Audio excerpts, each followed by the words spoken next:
Okay పిల్లలు, ఇప్పటి వరకు మనం క్విజ్ కాంపిటీషన్ అలాగే కొన్ని క్వశ్చన్స్ అడిగారు. ఈరోజు మనం ఇక్కడ ఎందుకు సమావేశమయ్యామనేది మీరందరూ ఇప్పటి వరకు విన్నారు. చక్కగా పిల్లలు కూడా చెప్పారు.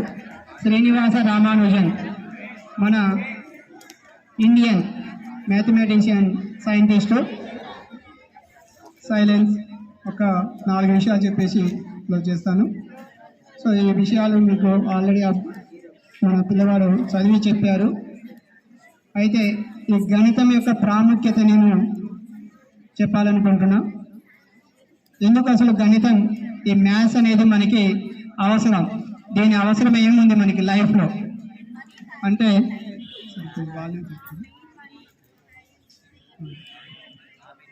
ఒక జస్ట్ 2 మినిట్స్ ఏంటి దీని ప్రాముఖ్యత ఏంటి, దీన్ని మనం ఎందుకు నేర్చుకోవాలి అంటే, మనం పుట్టిన దగ్గర నుండి, మనం పుట్టుక నుండి మనం మరణించేంత వరకు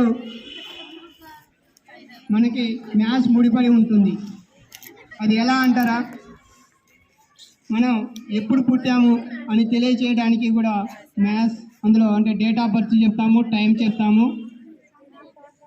సో అక్కడ నుండి మొదలుపెట్టి మనం చనిపోయేంత వరకు కూడా మొత్తం మ్యాథ్స్తో ముడిపడి ఉంటుంది. చాలామంది చెప్తూ ఉంటారు మ్యాథ్స్ నాకు రాదు అని చెప్పేసి అంటారు. మ్యాథ్స్ రాని వాళ్ళు ఎవరు ఉండరు, అందరికీ మ్యాథ్స్ వస్తుంది. ప్రతి ఒక్కరికి కూడా మ్యాథ్స్ వచ్చు. కాకపోతే చాలామంది తెలియక నాకు మ్యాథ్స్ రాదని చెప్పేసి అంటారు. మనం ఉదయం లేచిన దగ్గర నుండి నైట్ పడుకునేంత వరకు కూడా మ్యాథ్స్ ఉపయోగపడుతూ ఉంటుంది మనకి. మరి ఎందుకు పిల్లలు చాలామంది మ్యాథ్స్ అనగానే నాకు మ్యాథ్స్ రాదు సార్ అని చెప్పేసి అంటే ఏం చేస్తారంటే, మన సీనియర్స్ కానీ వాళ్ళు ఒక రకంగా మన మ్యాథ్స్ అంటే రాదురా అని చెప్పేసి మనకు ఒక వేలో తీసుకెళ్ళిపోతూ ఉంటారు. వాళ్ళు చేయరు, అలాగే మనల్ని కూడా చేయరు.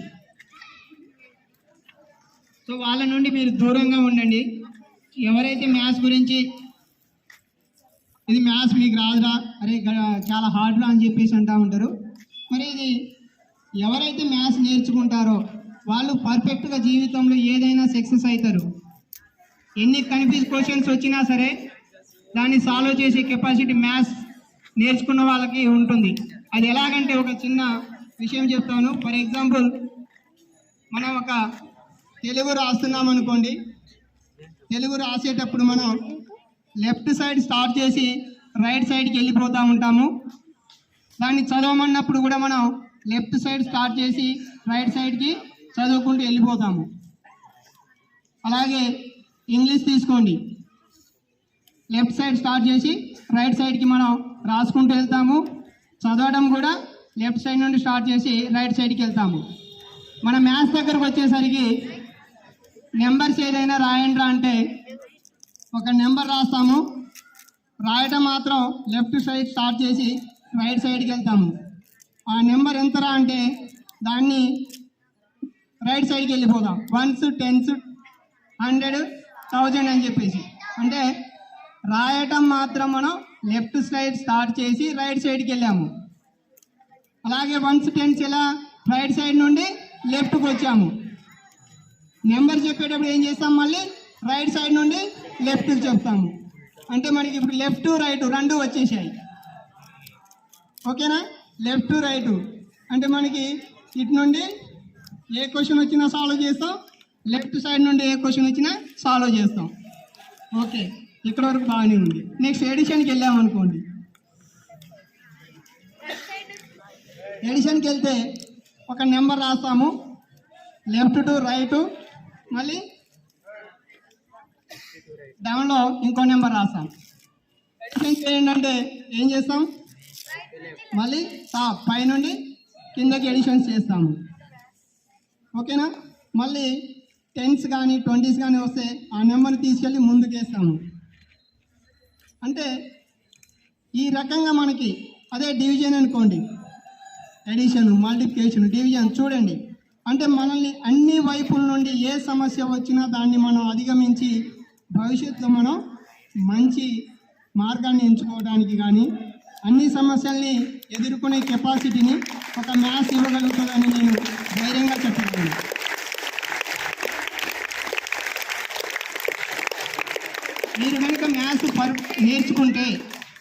భవిష్యత్తులో వచ్చే సమస్యలు ఏదైనా సరే, అది గణిత పరంగానే కావచ్చు, లేదంటే ఇదే కాదు ఏ సమస్య అయినా మీకు ఏది జాబ్ కాంపిటీషన్లో కానీ, లేకుంటే ఫ్యామిలీ ప్రాబ్లమ్స్ కానీ ఏది వచ్చినా సరే మీకు తెలియకుండానే దాన్ని ఎలా సాల్వ్ చేయాలంటే దానికి ఒకటే వన్ వేలో కాకుండా రకరకాలుగా ఆలోచించి దాన్ని సమాధానం చెప్పడానికి మీరు మ్యాథ్స్ ఉపయోగపడుతూ ఉంటుంది.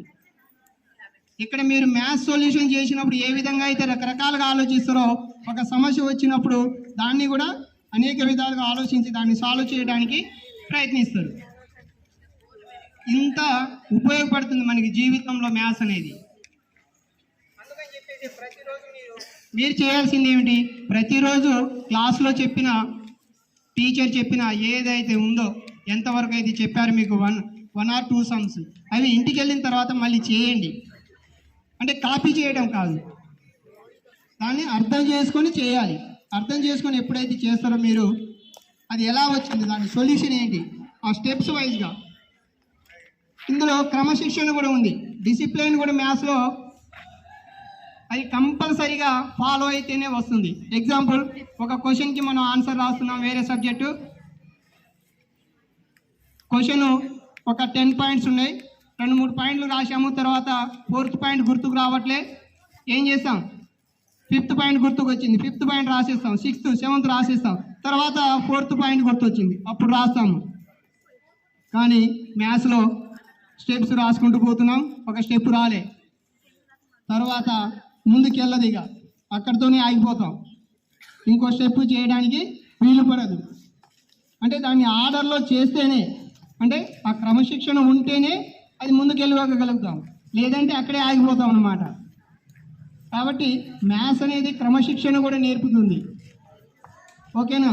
కాబట్టి మీరు ప్రతిరోజు మ్యాథ్స్ తప్పకుండా చేయండి, మంచి ఫ్యూచర్ ఉంటుంది. కాబట్టి ఈరోజు నుండి ప్రతిరోజు మ్యాథ్స్ చేస్తారని ఆశిస్తున్నాను. అవకాశం ఇచ్చిన థ్యాంక్ యూ.